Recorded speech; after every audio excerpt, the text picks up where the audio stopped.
Hello students, welcome back to my YouTube channel. कैसे हैं आप सभी लोग? I hope you all are fit and healthy. So students, today we are going to start our next topic of chapter number 3 of class 8, synthetic fibres and plastic. So students, हम अभी तक पढ़ चुके हैं अपनी प्रीवियस क्लासेस में what is synthetic fibre, what are synthetic fibres, और कुछ आर्टिफिशियल फाइबर्स, कुछ नेचुरल फाइबर्स के बारे में हमने पहले लेक्चर में अपनी बातें की थी। तो आज का टॉपिक है हमारा 3.2 टाइप्स ऑफ सिंथेटिक फाइबर। यानी कि अभी तक हमने बात कर ली है कि सिंथेटिक फाइबर होते क्या हैं। अब हम क्या बात करेंगे, अब हम किसकी स्टडी करेंगे कि सिंथेटिक फाइबर के टाइप की, कि ये कितने टाइप्स के होते हैं। तो स्टार्ट करते हैं। You have read in class 7 that silk fiber obtained from silkworm was discovered in China। यानी आप अपनी क्लास 7 में ये पढ़ के आ चुके हैं कि सिल्क फाइबर सिल्कवॉर्म से ऑब्टेन किया जाता है और जिसकी डिस्कवरी चाइना में हुई थी। ठीक है। And was kept as a closely guarded secret for a long time, और जिसको बहुत समय तक क्या किया गया कि उसको बिल्कुल एक सीक्रेट की तरह सेव किया गया, छुपाया गया, सबसे गार्डेड किया गया। ठीक है, लंबे समय तक, लॉन्ग टाइम तक क्या करा उस जितनी भी ये सिल्क वॉर्म से जो सिल्क प्रोडक्शन की डिस्कवरी हुई थी चाइना के थ्रू, तो वहाँ पे क्या किया गया, इसको काफ़ी लॉन्ग टाइम तक इसको गार्डेड किया गया, सीक्रेट रखा गया। ओके।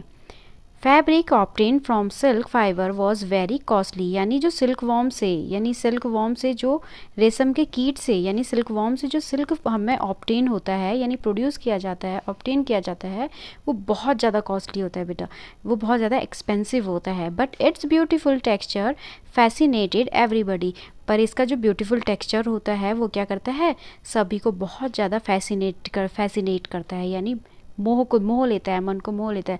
अच्छा, आप लोग जब ब्यूटीफुल फ्लावर्स को देखते हैं तो क्या होते हैं, फैसिनेटेड होते हैं ना, मतलब उसकी साइड को जाने का इच्छुक होता है। हम लोग क्या करते हैं, फ्लावर्स की ओर क्या हो जाते हैं, अट्रैक्ट हो जाते हैं, और वो अपनी जो ब्यूटी होती है एक फ्लावर्स में, जो मतलब जो सुंदर फ्लावर्स होते हैं, वो हमको अपनी साइड को क्या करते हैं, खींचते हैं, अट्रैक्ट करते हैं, हम हमारे मन को क्या कर देते हैं, मोह लेते हैं, यानी फैसिनेटेड कर देते हैं। ओके।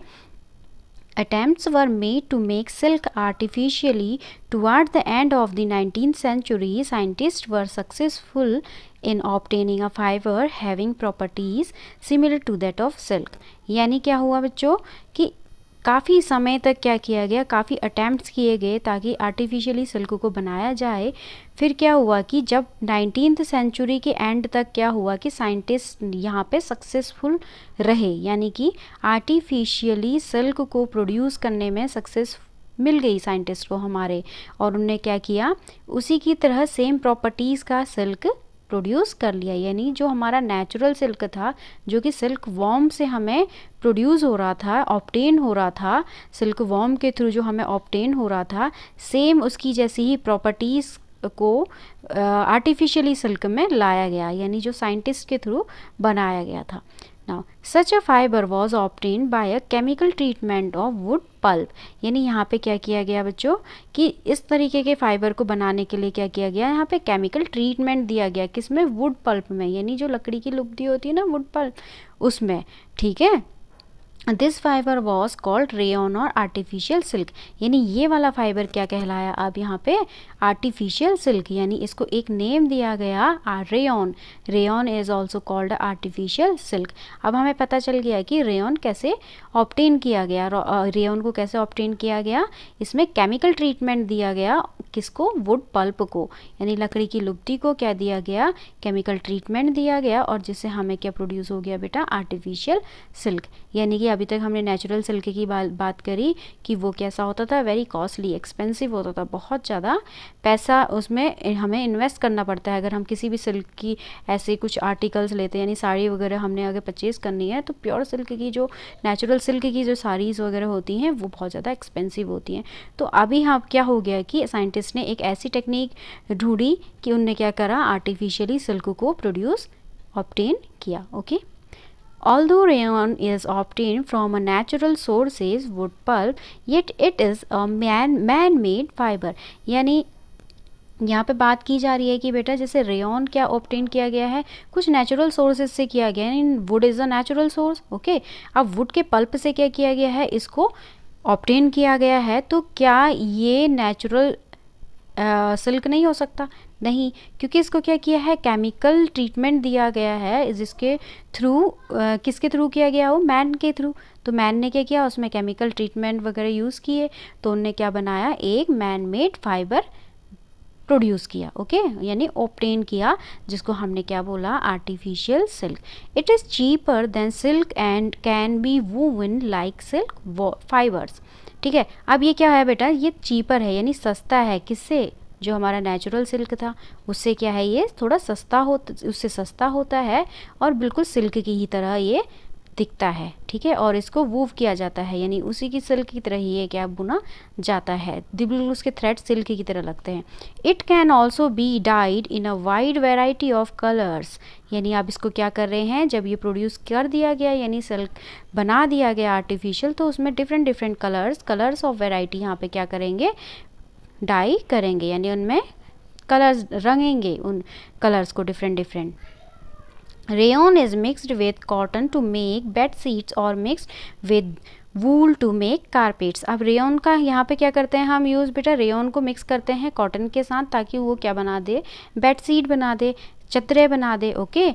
और मिक्स करते हैं जब वूल के साथ, तो वो क्या बन जाती हैं, उनसे कारपेट्स बन जाती हैं। यहाँ पे यानी कि यहाँ पे हमने आर्टिफिशियल सिल्क का एक टाइप पढ़ा जिसका नाम था रेयन, और रेयन को क्या किया गया है, आर्टिफिशियली बनाया गया है, यानी मैन मेड है, ह्यूमन ने बनाया है।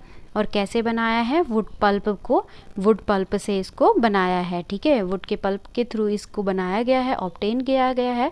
उसके बाद इसमें क्या की, डाई की, और इसको कॉटन के साथ मिक्स करके बेडशीट्स बनाई गई रेयन को, और जब वूल के साथ इसको मिक्स किया तो क्या बनाई, कारपेट्स बनाई। ओके, आप लोगों को अगर समझ आ गया तो आप लोग कमेंट बॉक्स में लिख सकते हैं कि यस मैम आ गया। तो अब हम पढ़ते हैं इसके अनदर टाइप को, यानी कि नायलॉन को। ओके बेटा, अब इसका सेकंड टाइप है nylon. Nylon is another man made fibre, यानी नायलॉन क्या है, एक अलग टाइप का मैन मेड फाइबर है। फर्स्ट हमने रेयन के बारे में पढ़ा, अब हम पढ़ रहे हैं नायलॉन के बारे में। ये भी एक अलग टाइप का मैन मेड फाइबर है बेटा, जो कि 1931 में, यानी इन 1931 it was made without using any natural raw material. यानी कि यहाँ पे क्या बात हो रही है कि ये 1931 में ऑब्टेन किया गया था। इसमें क्या हुआ कि बिना किसी, it was made without using any natural raw material, यानी यहाँ पे कोई भी नेचुरल रॉ मटेरियल का यूज़ नहीं किया गया, जैसे कि प्लांट्स या एनिमल्स से यहाँ पे कुछ भी रॉ मटेरियल नहीं लिया गया। जैसे कि अभी हमने रेयन में स्टडी करी थी कि रेयन में क्या हुआ था, वुड पल्प को यूज़ किया गया था, जबकि नायलॉन में ऐसा कुछ भी नेचुरल रॉ मटेरियल यूज़ नहीं किया गया है। Okay, it was prepared from coal, water and air, यानी ये किससे बनाया है, नायलॉन को किससे प्रिपेयर किया गया है बेटा, ये किया गया है कोल से, वाटर से और एयर के थ्रू। ये कोल से, वाटर से और एयर से क्या किया गया है, इसको प्रिपेयर किया गया है। It was the first fully synthetic fibre, यानी ये पहला ऐसा फाइबर है जो फुली सिंथेटिक है। Okay, Nylon fiber was strong, elastic and light. It was lustrous and easy to wash. यानी जो नायलॉन फाइबर है बेटा, वो कैसा होता है, स्ट्रॉन्ग होता है, इलास्टिक यानी खींचने में क्या होगा, इलास्टिक लाइक होगा, इलास्टिसिटी होगी इसमें, एंड क्या होता है, लाइट वेट का होता है। ओके, और ये कैसा होता है, इट वॉज लस्ट्रस और एंड ईजी टू वॉश, और वॉशेबल भी ये ईजिली होता है। So it became very popular for making clothes, इसीलिए ये क्या हो गया, बहुत ज़्यादा पॉपुलर हो गया कपड़ों को बनाने में, यानी क्लोथ्स की मेकिंग में ये बहुत ज़्यादा पॉपुलर है। कौन, nylon. We use many articles made from nylon such as socks, rope, stand, tooth brushes, car seat belt, sleeping bags, curtains etcetera. यानी अभी इसके बारे में हमने क्या बात करी थी कि ये पॉपुलर है, कहाँ, मतलब चीज़ों को बनाने में पॉपुलर है, काफ़ी क्लोथ्स की मेकिंग के लिए ये नायलॉन पॉपुलर है, क्योंकि ये क्या है, फाइबर स्ट्रॉन्ग भी है, इलास्टिसिटी भी है, इसमें इलास्टिक है, लाइट वेट है ना, तो इसीलिए क्या हो गया, ये पॉपुलर हो गया मेकिंग ऑफ क्लोथ्स में, फॉर मेकिंग ऑफ क्लोथ्स में we use many articles made from nylon. अब देखो यहाँ पे क्या बात हो रही है कि हम इसके बने आर्टिकल्स को बहुत ज़्यादा यूज़ कर रहे हैं, है ना। बहुत सारी ऐसी चीज़ें हैं जो इस हमने क्या करें, नायलॉन के बने आर्टिकल्स से यूज़ हुए हैं, हमें यूज़ करते हैं हम लोग उन चीज़ों को। जैसे कि सॉक्स को ले लो, वो भी किससे बना है, हमारे नायलॉन से। ओके, रोप्स यानी रस्सी ले लो, टेंट्स ले लो, टूथब्रश होते हैं ना, जो हमारे टूथब्रश के जो ब्रशेस होते हैं वो भी किससे बने होते हैं बेटा, नायलॉन से। कार की सीट बेल्ट्स हो गई, स्लीपिंग बैग्स हो गई, कर्टेन्स हो गए, एट्सेट्रा, ये सारे के सारे किससे मेडअप हैं, नायलॉन से। नायलॉन इज वेट बेटा, nylon is also used for making parachutes and ropes for rock climbing. यानी यहाँ पे क्या है, देखो यहाँ पे एक ऊपर थोड़ा सा क्वेश्चन किया गया था, is nylon fibre really so strong that we can make nylon parachutes and ropes for rock climbing. यहाँ पे क्वेश्चन आता है, एक बच्चा क्वेश्चन कर रहा है कि आपकी एनसीईआरटी में क्या जो नायलॉन फाइबर है वो बहुत ज़्यादा रियली क्या स्ट्रॉन्ग है, क्या बहुत ज़्यादा स्ट्रॉन्ग है, क्या हम उससे पैरासूट्स या फिर रोप्स यानी रस्सी जो रॉक्स क्लाइंबिंग पे यूज़ करते हैं ना, चट्टानों पे, यहाँ पे पिक्चर शो की गई है आपकी 3.4 में, यूज़ ऑफ नायलॉन फाइबर्स में, कि यहाँ पे रोप से क्या कर रहे हैं, रॉक क्लाइंबिंग कर रहे हैं। तो ये रोप ऐसी इस नायलॉन से हम बना सकते हैं। तो यहाँ पे ये क्वेश्चन बच्चे ने पुट ऑन किया था, ठीक है। तो यहाँ पे क्या है, nylon is also use for making parachutes and ropes for rock climbing. यानी नायलॉन का यूज़ हम क्या कर रहे हैं, पैरासूट्स और रोप्स को बनाने में कर रहे हैं। जैसे कि 3.4 में हमें ये पिक्चर दिखाया गया है हमारी एनसीईआरटी में। A nylon thread is actually stronger than a steel wire. यानी जो नायलॉन का थ्रेड होता है, यानी जो नायलॉन थ्रेड है वो हमारे एक स्टील वायर से भी बहुत ज़्यादा क्या है, स्ट्रॉन्ग होता है। ओके, तो यहाँ पे लेट अस फाइंड आउट, यहाँ पे एक्टिविटी आपको दे रखी है 3.1 एंड 3.1 एक्टिविटी यहाँ पे आपको दे रखी है, जिसको आप अपने घर में कीजिएगा। ओके, तो हम next topic polyester and acrylic को नेक्स्ट क्लास में कंटिन्यू करेंगे। तो तब तक के लिए हम आज क्लास यहीं पे ख़त्म करते हैं। Okay, thank you, have a great day.